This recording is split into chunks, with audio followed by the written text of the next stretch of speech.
ஆண்டவர் 15வது வசனத்தை எடுத்து வாசிப்போமானால், கர்த்தர் உன் ஆக்கினைகளை அகற்றி உன் சத்துருக்களை விலக்கினார். இஸ்ரவேலின் ராஜாவாகிய கர்த்தர் உங்கள் நடுவிலே இருக்கிறார். இந்த மாதத்திலே கர்த்தர் சொல்லிட்டார், நான் என்ன செய்கிறேன், உங்கள் நடுவிலே இருக்கிறேன் அப்படின்னு சொல்லுவார். பக்கத்தில் பார்த்து சொல்லுங்க, ஆண்டவர் நடுவே இருப்பார்னு சொன்னால் நான் யோசித்து பார்த்தேன்.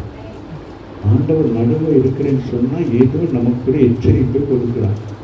அமளில் அது என்ன எச்சரிப்பு அப்படின்னு சொன்னால், ஆண்டவர் எப்பொழுது நம்ம நடுவில் இருப்பார் சொல்லுங்க பார்ப்போம். யோசிக்காமல் டக்குன்னு சொல்லலாம். எப்போ நம்ம நடுவில் இருப்பார்? எப்போ? வெரி குட், கிட்ட வந்துட்டேன். ஆமே மத்திய 20 சொல்லுகிறது. ஆமே என்னது வாசிங்க.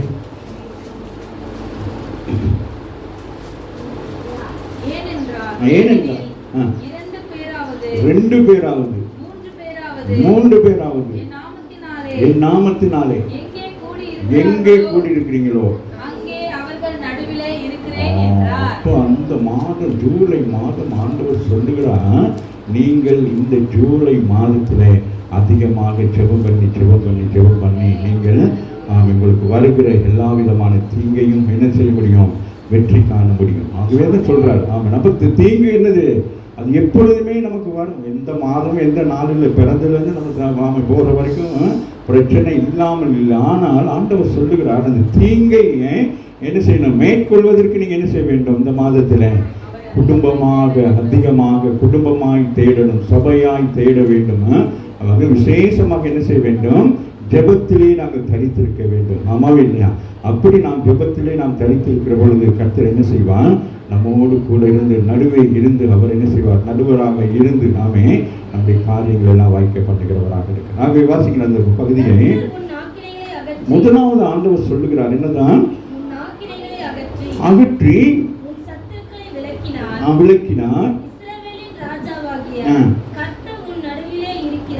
அவர் சொல்றார், எல்லாவற்றையும் விளக்கிட்டு சில ஜனங்கள் ஆமே அவர்கள் ஆமே அது பாதையில் போன பொழுது கர்த்தர் என்ன செய்தார், அதை அனுமதித்தார். அதுக்கு பிறகு அவர்கள் என்ன செய்தார், அந்த ஆக்கினையிலிருந்து என்ன செய்தாரு, அவர்கள் வெளியில கொண்டு வந்துட்டார். யோபுக்கு ஒரு ஆக்கினை இருந்தது, யோசேப்புக்கு ஒரு ஆக்கினை இருந்தது. வேதத்தில் அநேக பரிசுத்தவான்களுக்கு ஒரு சில ஆக்கினைகள் இருந்தது. அவன் ஆனாலும் என்ன செய்கிறார், அந்த ஆக்கினையில இருந்து நம்ம என்ன செய்கிறார், அகற்றி அப்படின்னு சொல்லுகிறார். கடந்த மாதங்களிலே கடந்த காலங்களிலே உங்களுக்கு அப்படிப்பட்ட சூழ்நிலை இருந்தால் அதை ஆண்டவர் இந்த மாதத்தில் நீங்கள் என்ன செய்ய வேண்டும், அதை அகற்றிட்டான்னு சொல்லி நீங்கள் விசுவாசிக்க வேண்டும். இந்த ஜூலை மாதத்தில் ஆண்டவன் அந்த பிரச்சனையிலிருந்து என்ன செஞ்சாரு, எனக்கு ஒரு தீர்வை கொண்டு வந்துட்டார் என்று சொல்லி நீங்கள் விசுவாசிக்க வேணும். அதான் சொல்ற, கர்த்தர் ஆக்கினை அகற்றி விளக்கினார். ஆமீன். அப்போ சத்துருவை என்ன சொல்றாரு, சத்துரு தான் நமக்கு என்ன பிரச்சனை கொண்டு வந்தா, பிரச்சனை காரணம் என்ன செஞ்சாரு, விளக்கிட்டாரு. இப்போ அடுத்து சொல்றாரு,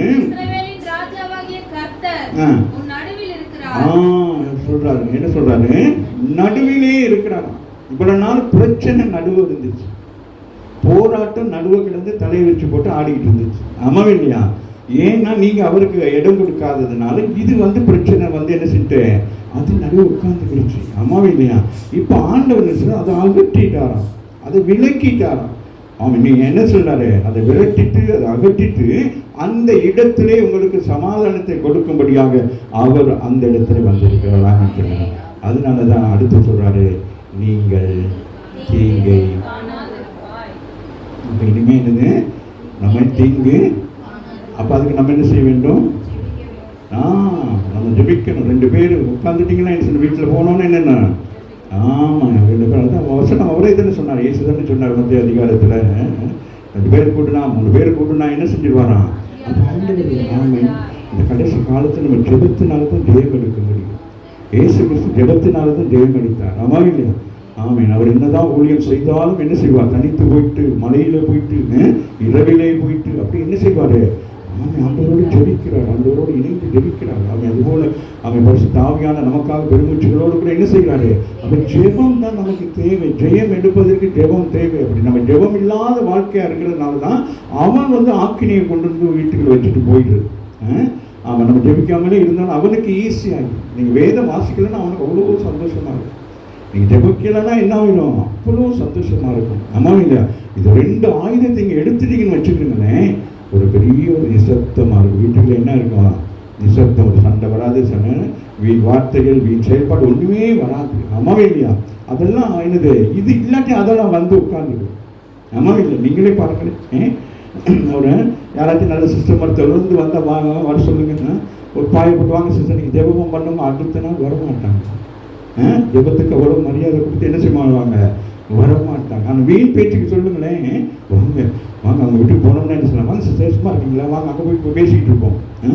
அவன் அப்படின்னு என்ன செய்வாங்க, என்னத்தை பேசுவாங்க, ஆக்கினையானதை பேசுவாங்க. புரிந்து கொள்கிறீங்களா, புரிஞ்சு கொள்றீங்களா? அப்போ மற்ற காரியங்களை பேசி பேசி பேசி நம்ம வீட்டை அந்த என்னதாகுது, என்னது சாபத்துக்கு உட்படுத்துகிறாங்க.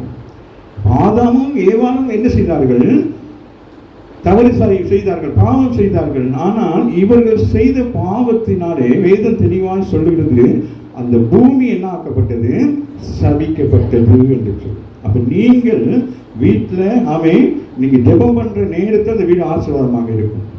நீங்கள் சத்துருக்கு இடம் கொடுக்கிற பொழுது தவறான காரியத்தை நீங்க வீட்டில் செய்கிற பொழுது, தேவனுக்கு உகந்தது அல்லாத காரியங்களை வீடுகளில் செய்கிற பொழுது அந்த வீடு நீங்க செய்கிற காரியத்தினாலே அந்த வீடு சாபமாக மாறும். அதனால இந்த மாதத்துல கர்த்தர் நம்மை எச்சரிக்கிறார். அடுத்த வசனம் சொல்லுது, அந்நாளிலே பயப்படாது. அடுத்து சொல்லுகிறார், இந்த மாதத்தில் ஆண்டவர் என்ன சொல்றாரு?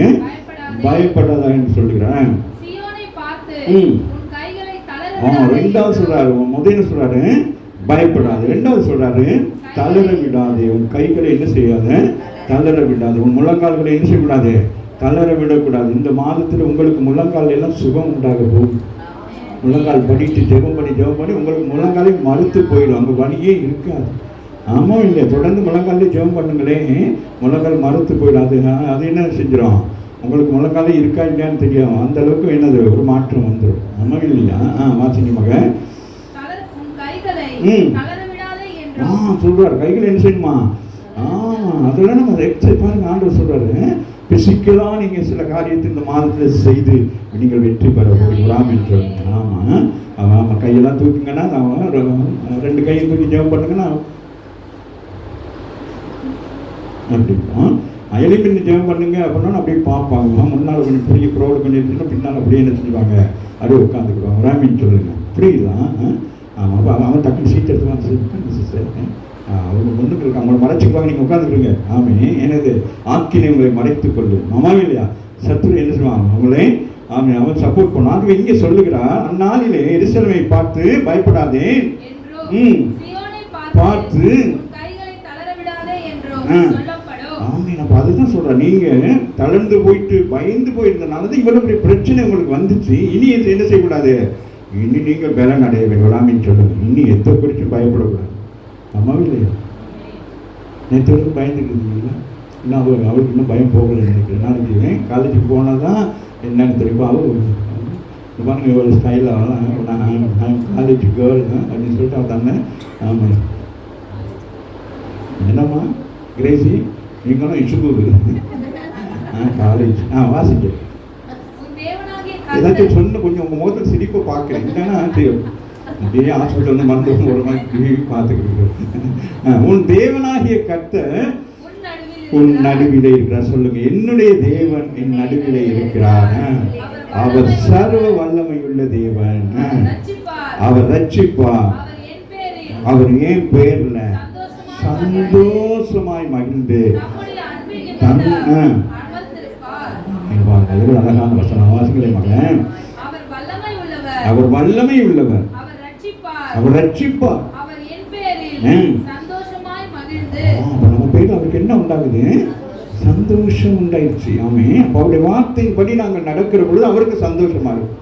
அப்போ அவருடைய வார்த்தையின்படி நடக்காத பொழுது அவருக்கு என்ன இருக்கும், வேதனையாக இருக்கும். நம்ம கடந்த காலங்களில் நான் பார்த்தேன், சில ஜனங்களை குறித்தெல்லாம் பார்க்குற நேரம் அவர்களுக்கு கீழ்ப்படியாதனால ஆண்டவருக்கு என்ன உண்டாகுது, அவர்கள் மேல் பயங்கர கோபம் வருகிறது. ஆகவேதான் மோசே சொல்லுகிறார், இல்லை நீங்கள் ஏதாச்சும் பண்ணீங்கன்னா உங்கள் பேருக்கு பிரச்சனை வரும், அதனால என்ன செய்யுங்க, மன்னிச்சு விட்டுருங்க அப்படின்னு சொல்லிட்டு. புரிகிறதா? அப்போ நாம் சந்தோஷமா இருந்தால் தான் வேதம் சொல்லுகிறது. அவன் பாருங்க, அவர் உங்கள் பேரிலே சந்தோஷமாய் மகிழ்ந்து.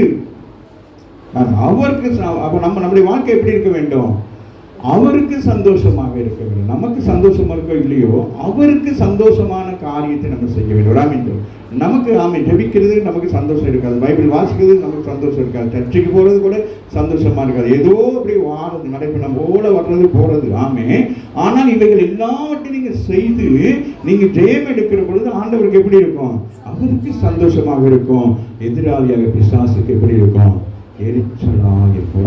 சொல்லணும். அப்போ உங்களுக்கு அவன் எரிச்சலே இல்லைன்னா நீங்கள் நினைக்க வேண்டியதுதான். அப்போ நம்ம என்ன செஞ்சுட்டு இருக்கிறோம், ஏதோ தப்பான.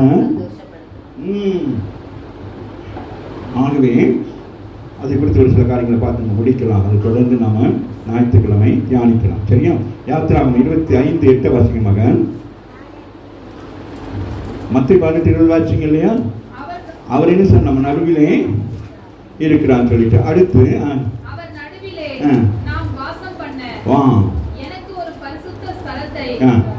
உண்டாக்குறார். ரெண்டாவது காரியம் என்னன்னா, அவன் இந்த மாதத்திலே நம்முடைய ஆண்டவர் எப்படி இருக்கிறான், வாசிங்க மகன். வாசம் பண்ணுகிற தேவன். சொல்லுங்க, நம்முடைய தேவன் யாராம், வாசம் பண்ணுகிற தேவன். நீங்க செபிக்கிற பொழுது உங்க நடுவிலே வருகிற தேவன். அடுத்தது என்ன சொல்றாரு, உங்கள் மத்தியிலே அவர் வாசம் பண்ணுகிறவராக இருக்கிறார். லேவியராகமம் 26:12 சொல்லுகிறது, உலாவுகிற தேவன். சொல்லுங்க, நம்முடைய ஆண்டவர் என்னவா, உலாவுவாராம். அது வாசிங்களே. நான் உங்கள் நடுவிலே உலாவி உங்கள் தேவனாய் இருப்பேன். இருப்பேன். நீங்கள் என் ஜனமாய் இருப்பீர்கள். உலாவுறன்னா என்னது? நம்மோடு கூட எப்படி எனக்கோடு ஆண்டவர் என்ன செய்தாராம்?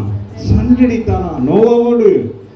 அதுபோல உங்களுக்கும் அப்படிப்பட்ட ஒரு அனுபவம். நீங்க அந்த ஜெபத்திலே இருக்கிற பொழுது, குடும்பமாக ஜெபிக்கிற பொழுது, ஆமே ஆமே, கணவன் மனைவி பிள்ளைகள் எல்லாம் கொண்டு கூடி ஜெபிக்கிற பொழுது ஆண்டவர் அந்த பிரசன்னம், அதுதான் பிரசன்னம் தான் என்ன சொல்றது, அங்கே உள்ளாவுகிறார். அப்போ இந்த மாதத்திலே நமக்கு நாம் ஜெபிக்கிற பொழுது அவர் நடுவே வந்து நம் மத்தியில் இருக்கிற தேவனாக இருக்கிறார். அடுத்து எப்படி இருக்கிறாரு? ரெண்டாவது என்ன சொன்னேன்? வாசம் பண்ணுகிறவராக. வாசம் பண்றது என்னது?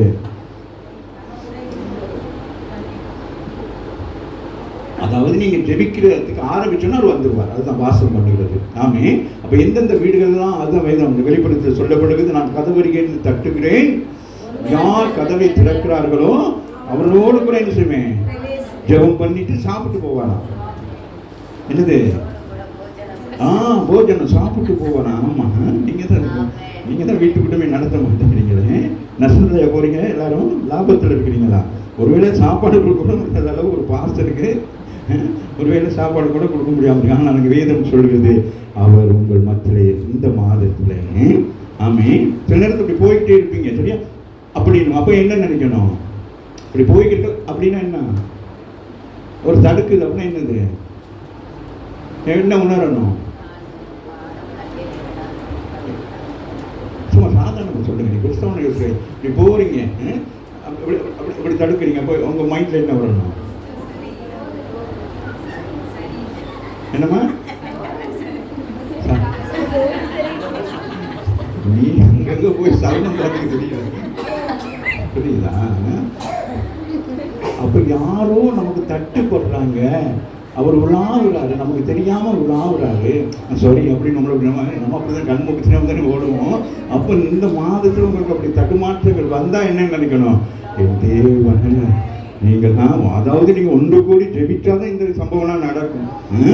ஆமா, எல்லாரும் காலையில சுகர் பண்ணி கூடிட்டா தடுமாட்டினா அதெல்லாம் சேர்த்துக்க முடியாது, சரியா? யோசுவா 3:5 அவர் அற்புதம் செய்கிற தேவன். ஒரு ஆமீன் சொல்லுங்க. வாசிங்க மகன். யோசுவா ஜனங்களை நோக்கி, உங்களை பரிசுத்தப்படுத்திக் கொள்ளுங்கள், நாளைக்கு கர்த்தர் உங்கள் நடுவிலே அற்புதம் செய்கிற தேவன். கரங்களை தட்டி தேவனை மகிமைப்படுத்துங்க. அப்ப இன்றைக்கு நீங்க பரிசுத்தமாயிட்டீங்கன்னா இன்னைக்கு என்னது?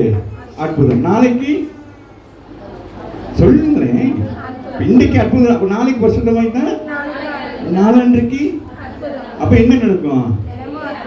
அனுதினமும் அற்புதம். ஆமா. அப்ப நீங்க என்ன செய்ய போறீங்க? இப்ப நீங்க என்ன எதை கைக்கு எடுக்க போறீங்க இந்த மாதத்துல? ஜெபம். ராமன் சொல்ல இந்த ஜெபிக்கிற நேரத்தில் இந்த சம்பவம் எல்லாம் வருது. ஆமாம் இல்லையா? அவர் உலாவுகிற தேவனாக இருக்கிறார். அது மாத்திரமல்ல, ஆமீன், அவர் என்ன செய்கிறார்? நீங்கள் பரிசுத்தமாக இருக்கிற பொழுது தினமும் நீங்கள் அற்புதத்தை என்ன செய்வீங்க?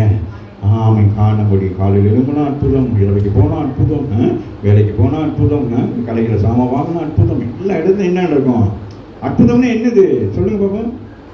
அது தெரிஞ்சாலே அற்புதமா நமக்கு தெரியும். சொல்லுங்க சொல்லுங்க, அற்புதம்னா என்னது? நம்ம எதிர்பார்க்காத ஒன்று நடக்கும். காலையிலேயே வந்து என்ன செய்வாங்க சிஸ்டர், காலையிலேயே இன்னைக்கு நாங்கள் ஒரு ஏதாச்சும் எங்கே ப்ரோக்ராம் எங்கே போகிறதுக்காக என்ன செஞ்சோம்? நிறைய பிரியாணி செஞ்சுட்டோம். அப்போ என்னது இந்தாங்க அப்படின்னு என்ன செய்வாங்க? உங்களுக்கு கொடுத்துட்டு போவாங்க. ராமின்னு சொல்லுங்க. அவரும் அற்புதம். ராமின்னு சொல்லுங்க. அம்மாவே இல்லையா? நீங்கள் கடையில் கொண்டு போவீங்க, கையில் கொஞ்சம் காசு கொண்டு போயிருப்பீங்க. அன்னைக்குன்னு பார்த்து நீங்கள் ஏதோ சாமான் வாங்க போகிறீங்க, அந்த சாமானோட விலை என்ன ஆயிட்டான்? குறைஞ்சி போச்சு. அது ஒரு அற்புதம். ஆமாம், அப்படி சின்ன சின்ன விஷயங்கள் தான் அற்புதம்னா. நீங்கள் ரூல்ஸாக இப்படி பார்த்துக்கிட்டே போகிறோம். எங்கே நகை கிடக்குதா, மோதிரம் கிடக்குதா, காசு கிடக்குதா அப்படின்னு சொல்லிட்டு. அம்மாவே இல்லையா? 1 ராஜாக்கள் 6:13 கைவிடாத தேவன். ராசிங்கம்மா, இஸ்ரவேல் புத்திரர் நடுவிலே வாசம் பண்ணி என் ஜனமாகிய இஸ்ரவேலை கைவிடாத தேவன். சொல்லுங்க, இந்த மாதத்துல இந்த வருஷத்துல முடிவு பரியந்தமும் அவர் எப்படி இருக்கிறாரா? கைவிடாத தேவனா இருக்கு. அதுக்கு நீங்க என்ன செய்யணும்? ஜெபம் பண்ணணும். ஆமாவே இல்லையா? அப்ப இந்த மாதம் நீங்க என்ன சொன்ன யாக்கோபு என்ன செய்யறாரு? விட்ட மாட்டேங்கிறாரு. அப்படியே அவரே சொல்ல இல்லப்பா போறேன், விடிஞ்சிட்டு போகணும். ஆனாலும் என்னது, எனக்கு ஆசீர்வாதத்தை கொடுக்காவிட்டா நான் என்ன செய்ய மாட்டேன், அவங்களை விட மாட்டேன் என்று சொல்லி. ஆமாவே இல்லையா? எசேக்கியேல் 29:21 வாசிக்கும் போது,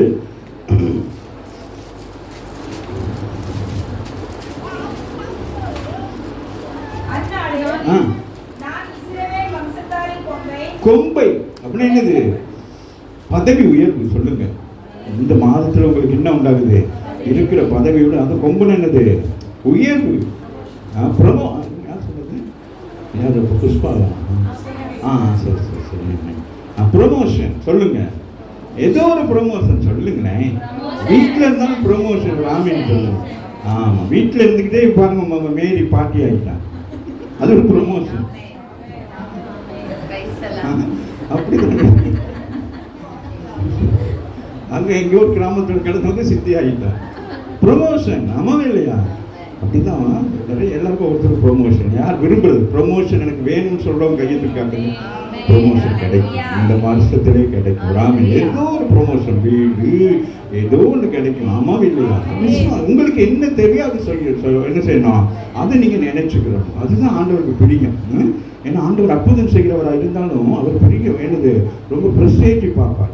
அவனுக்கு கண்ணே தெரியாது. அவனை பார்த்து கேட்குற நான் உனக்கு என்ன செய்யணும், அவனுக்கு என்ன தேவை. ஆனாலும் அப்போ அவன் ஒரு வேலை என்ன சொல்லியிருக்கான், நான் என் கண்ணு இப்படியே இருந்தால் கூட பரவாயில்ல, ஏன்னா இந்த உலகத்தில் பார்க்குற இதெல்லாம் பார்த்து நான் சீர்கட்டு போகிறத விட என்னது கண் இல்லாமல் இருந்தால் நல்ல கூட நினைச்சிருக்கான். ஆமாவே இல்லையா? அப்படி ஆண்டவர் நம்முடைய விருப்பத்தை என்ன செய்கிறார், நிறைவேற்றுகிறவராக இருக்கிறார். ஆமே, அவர் விண்ணப்பத்தை கேட்கிறவராக இருக்கிறார். நம்முடைய ஜெபத்தை கேட்கிற தேவனாக இருக்கிறார். எசேக்கியேல் 37:26 வாசிங்களேன். அவர் சமாதானத்தின் தேவனும் சொல்லுங்க, சமாதானத்தின் தேவன். அப்போ நம்ம ஆண்டவர் எப்பொழுதும் எப்படி இருப்பாரு? அப்போ பாருங்க, நீங்க அதான் ஒன்று கூடி நீங்க ஜெபிக்கிற பொழுது மத்திய 18-20 மனசுகளை வச்சுக்கிறீங்க. அந்த செஞ்சீங்கன்னா தான் இந்த மற்றது எல்லாம் வரும். அப்படி என்னது, அவருடைய பிரசனம் வரும், அவர்கள் மத்தியிலே உலாவுவார். வேற என்னது, அதிசயம் செய்வார், அற்புதம் செய்வார், உங்களை கைவிடாதபடிக்கு உங்களை உயர்த்தி அடுத்து உங்களுக்குள்ளே என்னத்தை கொடுக்குறாரு, சமாதானத்தை கொடுக்குறார். அடுத்து என்னமா, நான் அவர்களோட சமாதான உடன்படிக்கை செய்வேன், அது அவர்களுக்கு நித்திய உடன்படிக்கையா இருக்கும். நான் அவர்களை நிலைப்படுத்தி அவர்களை வர்த்திக்க பண்ணுவேன். வர்த்திக்க பண்ணுகிற தேவன் அப்படின்னு என்னது, பெருக செய்கிறார், மல்டிப்ளை. ஆமாவே இல்லையா? ஆமா, பாருங்க எப்படி அமைதியா இருக்கீங்க. மல்டிப்ளைன்னா என்னது? 3 இட்லியை போட்டிங்கன்னா பார்த்தீங்கன்னா 4 இட்லி அங்கே இருக்கும். அது மல்டிப்ளை. ஆமாவே இல்லையா? ஆமாவே இல்லையா? நீங்கள் என்ன செய்றீங்களோ அதுக்கு தகுந்த மாதிரி தான் நான் சொல்ல முடியும். வேற என்னது, பெருசாக யோசிக்கவே மாட்டேங்கிறீங்க. ஏதாச்சும் சொல்லுங்க பாப்போம், எதில் வர்த்திக்க பண்ணுறாரு உங்களுக்கு? சொல்லுங்க சொல்லுங்க சொல்லுங்க.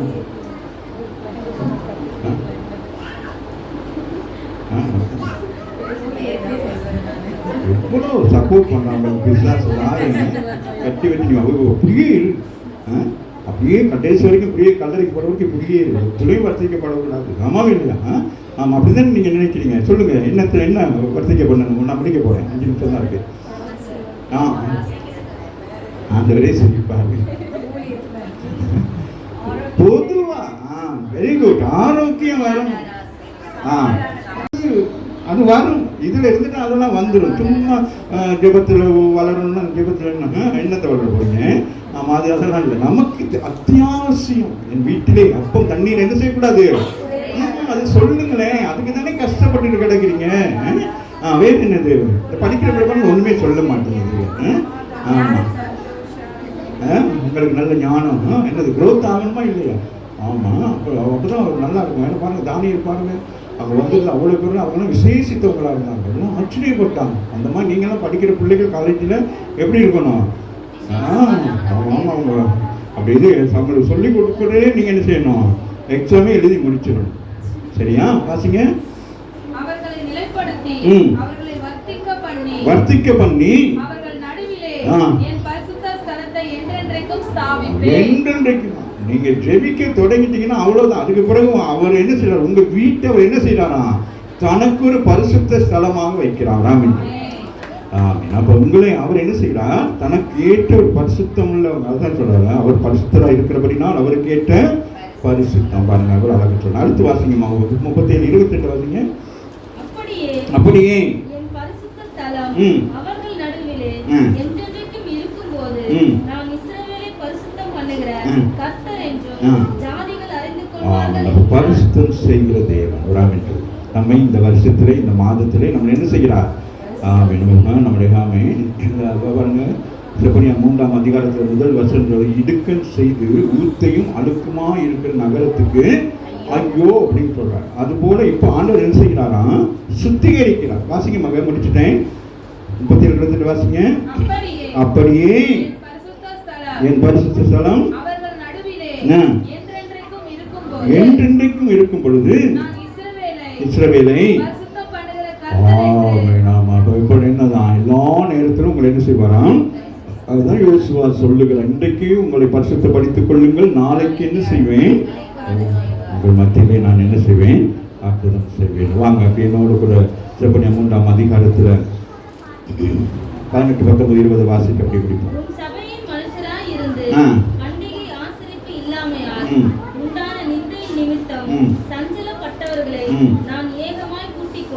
கூட்டிக் கொள்வார் சொல்றாங்க. சபைக்கு வந்து சமாதானம் இல்லாமல் அப்படி இப்படி இருந்தவங்களுக்கு இந்த மாதத்தில் ஆண்டவர் சொல்லுகிறார், உங்களுக்கு சமாதானம். அடுத்து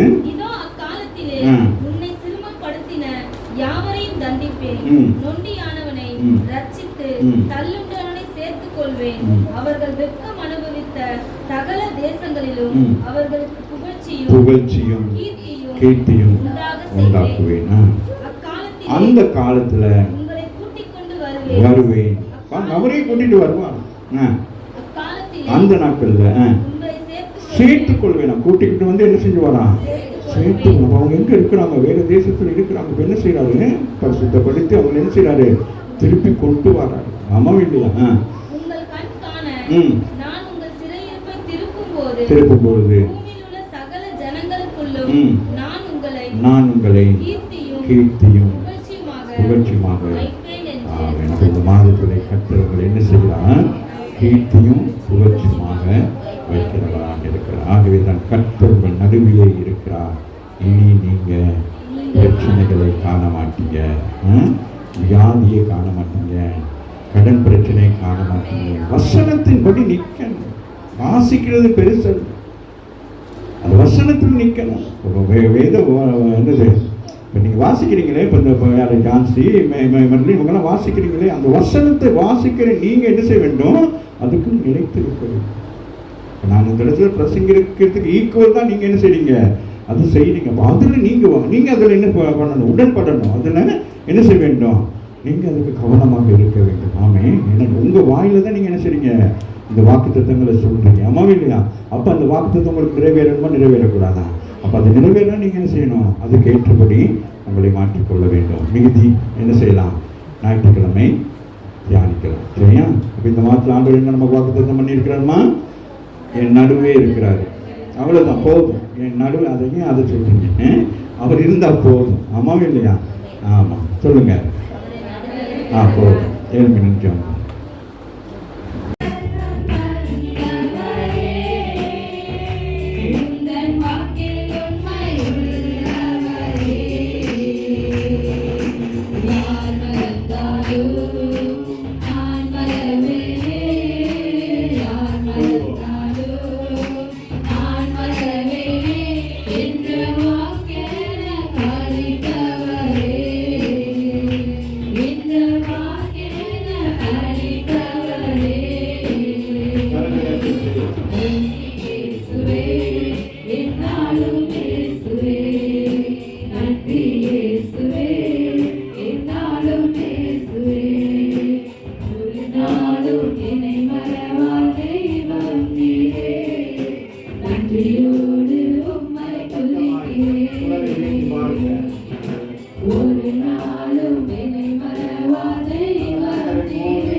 பிள்ளைகள் எல்லாம் ஆண்டவரை ஜெபத்திலே தனித்திருக்க வேதத்தை இன்னும் அரசு ஆராய்ந்து வேதத்தின் மகத்துவங்களை ஆண்டவரை பொக்கிஷங்களை அறிந்து கொள்ள தேவன் உதவி செய்ய இந்த மாதத்திலே கைது செய்ய எல்லாவற்றும் கர்த்தருடைய ஆசீர்வாதத்தை கலந்து வியாதிகள் பலவீனங்கள் வீண் செலவுகள் ஒன்றுகளை ஆண்டவரை சேதப்படுத்தக்கூடாது, ஒன்றும் மேற்கொள்ளக்கூடாது. எல்லாவற்றையும் கர்த்தர் சேவையின் ராஜாவாகிய கர்த்தர் எல்லாவற்றையும் ஜெயம் எடுத்து நாங்கள் நடுவே என்று சொல்லுங்கள்.